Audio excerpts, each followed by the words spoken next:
Hello friends, in previous video lecture we have studied osmotic pressure, that is qualitative property number 4. In that lecture we have studied osmotic pressure, osmosis, semi-permeable membrane, and what is osmotic pressure experimentally determined. Then we also studied the relation between concentration and osmotic pressure, that is pi equal to CRT. C means concentration in terms of a molarity, therefore pi equal to MRT. So this is equation between osmotic pressure and concentration of a solution.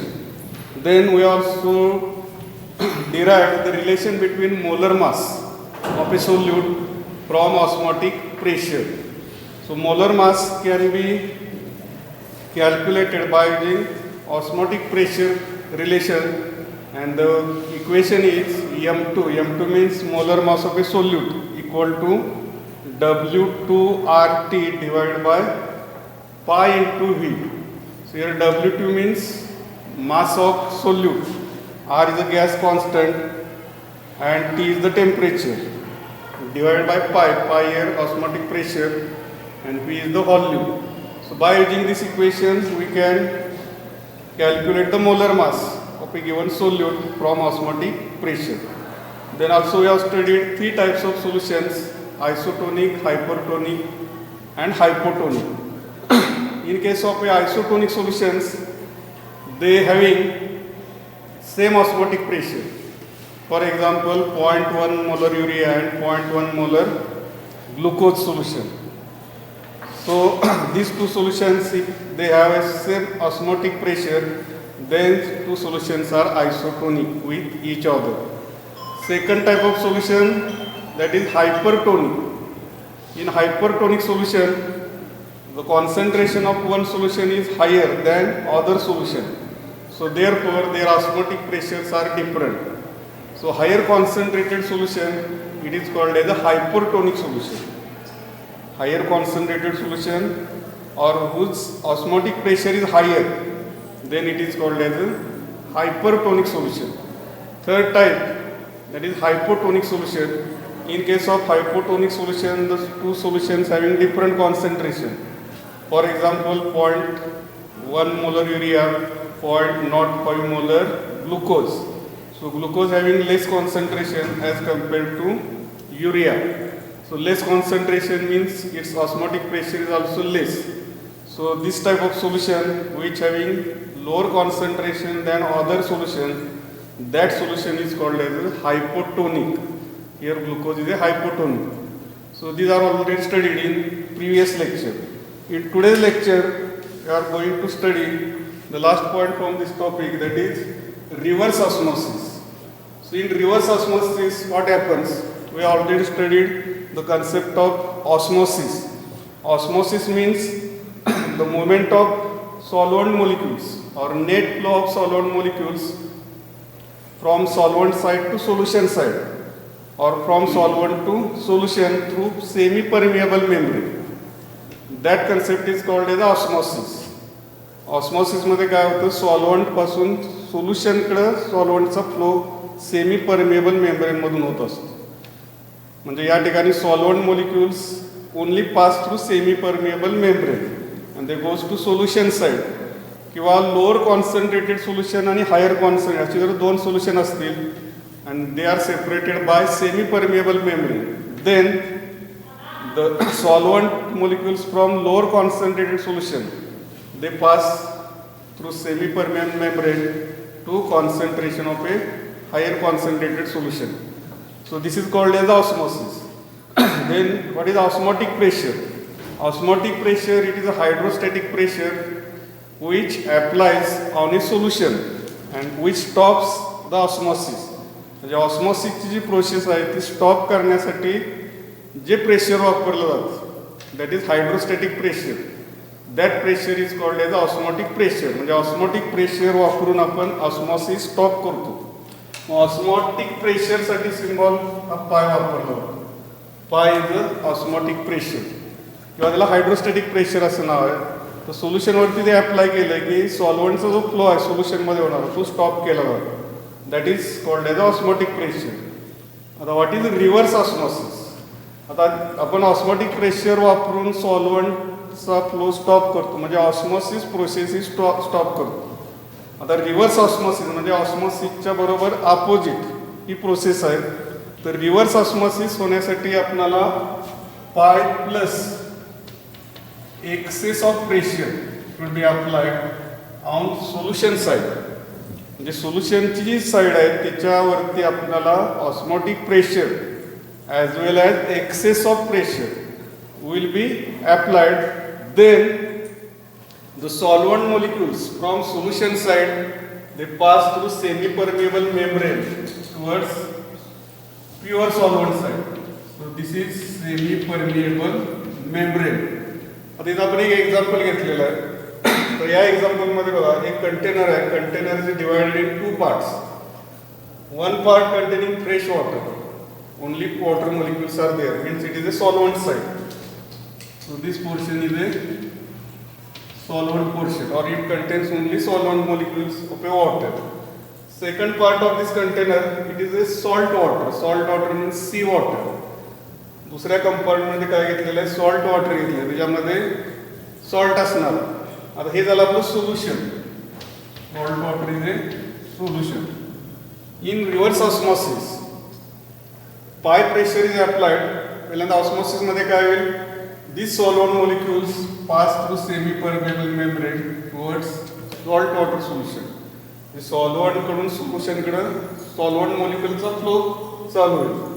पण ज्यावेळेला आपण hydrostatic pressure त्या सोल्युशनवरती apply करतो त्यावेळेला हा flow काय होतो, stop होतो बाय अप्लाइंग ऑस्मोटिक प्रेशर. आणि in case of reverse osmosis this osmotic pressure as well as excess of pressure it is applied from this solution side. Then the solvent molecules from this solution side or salt water side they passes through semi permeable membrane towards this fresh water or solvent side. So this process it is called as a reverse osmosis. So see here definition, the direction of osmosis can be reversed by applying a pressure larger than osmotic pressure, means pi plus excess pressure on the solution side. Here salt water is a solution and this process it is known as a reverse osmosis. Or other one definition is there, if pure solvent flows from solution into pure solvent. म्हणजे इथं salt water मधला जो solvent आहे water हा कुठून कुठे जाणार तर सॉल्ट वॉटरकडून सॉल्वंट साइड पास होईल through semi permeable membrane. and this phenomenon it is called as a reverse osmosis. So this is about reverse osmosis. In your board exam question will be asked for 2 marks, explain reverse osmosis. So in this question we have to write the definition, then this diagram. For diagram 1 mark and definition 1 mark. If question asks for 3 marks, then you explain this procedure of reverse osmosis. Then the last point from this topic, that is colligative properties of electrolytes.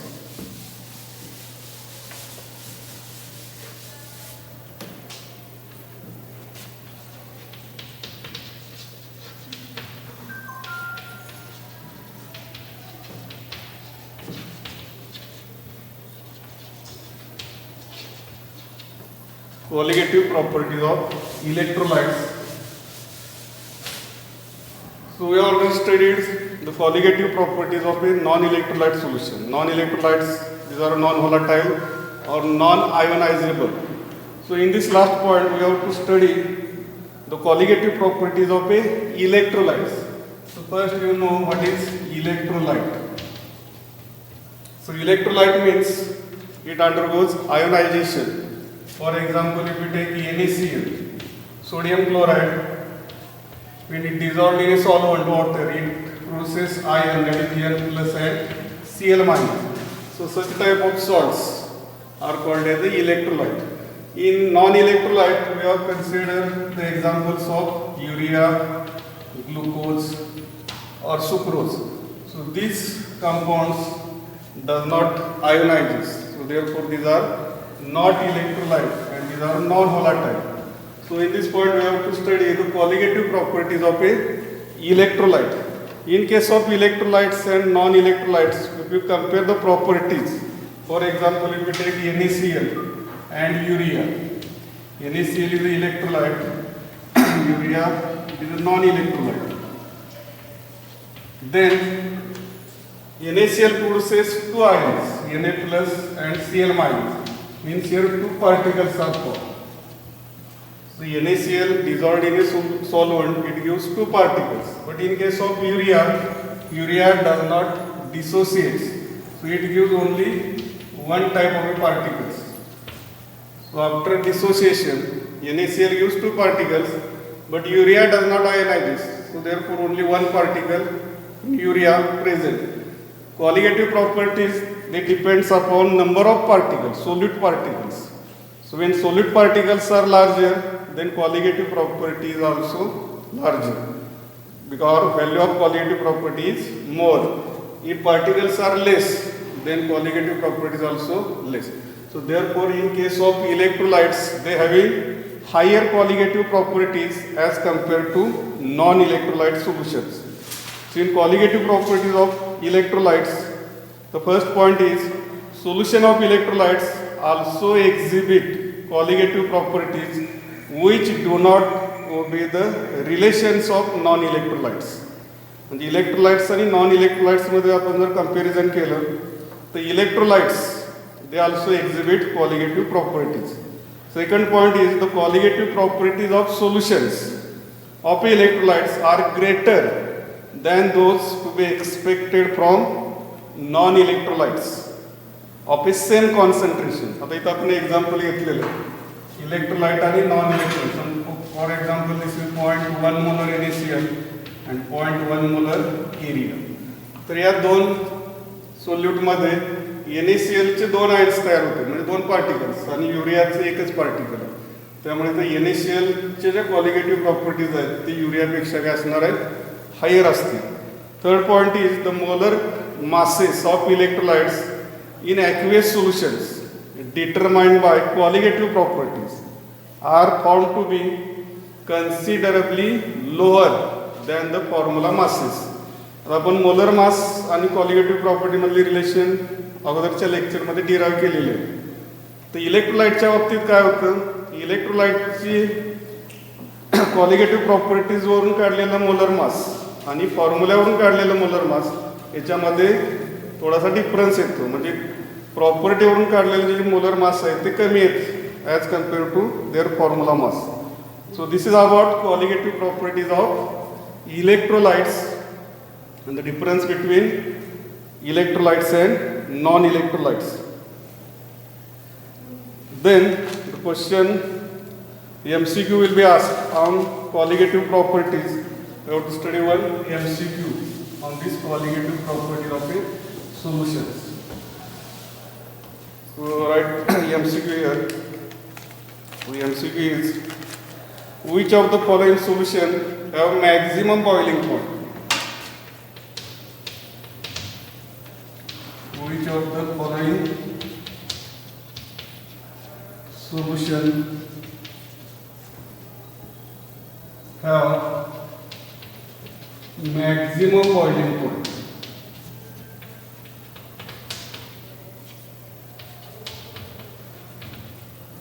So there are four options. First is 0.1 molar KCl. Then the option 0.05 molar NaCl. Third option is 1 molar aluminum phosphate AlPO4. And fourth option is 0.1 molar MgSO4. So all these are electrolytes. इथे जे चार example दिले ते सगळे electrolytes आहेत आणि त्यांचं concentration दिलेलं आहे.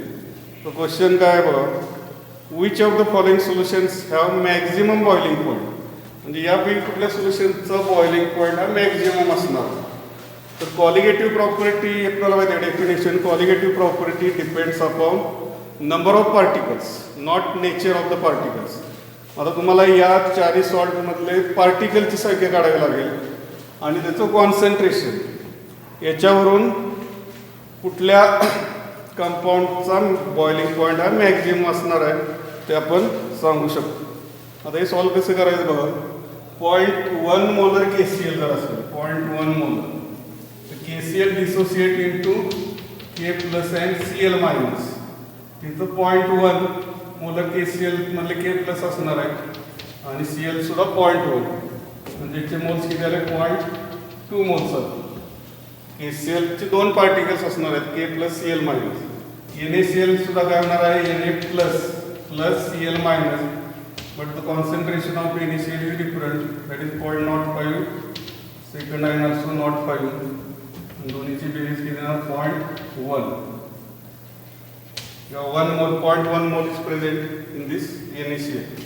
AlPO4 also dissociate Al plus 3 plus PO4 minus 3. The Al plus 3 चं concentration आहे 1 molar. PO4 also 1 molar. त्यामुळे इथे 2 moles येतील. किंवा 2 particles. आणि लास्ट कंपाऊंड आहे MgSO4. Mg also dissociated to Mg plus plus and SO4 minus minus. त्याचा 0.1 मोल आणि याचा सुद्धा किती आहे 0.1 मोल.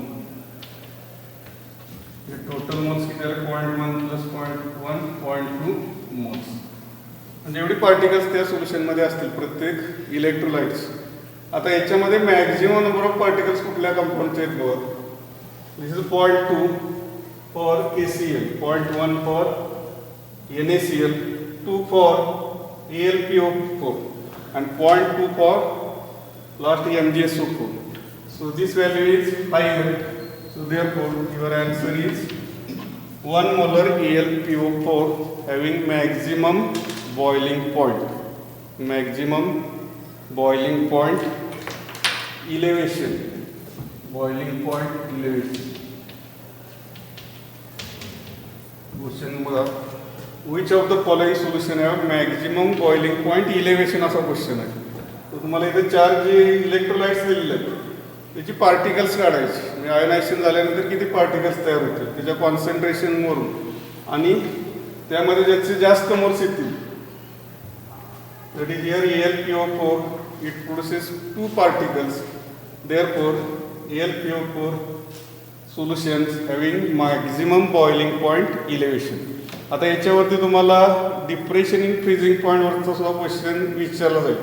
Minimum depression in freezing point असा जर क्वेश्चन आला विच of the following solution have minimum depression in freezing point तर त्यावेळेला ज्याचे कमी मोल्स असतील ते तुमचे आन्सर असणार आहे. मिनिमम आलं तर कमी मोल असणार. आता याच्यात मिनिमम कुठलं आहे 0.1 मोल आहे म्हणजे तुमचं त्यावेळेचं फ्रीजिंग पॉईंट डिप्रेशन मिनिममचं आन्सर काय असणार आहे हे आन्सर आहे. तर याप्रमाणे MCQ तुम्हाला या पॉईंटवरती विचारले जातील. So this topic is completed. In next video lecture we will start new topic. Thank you.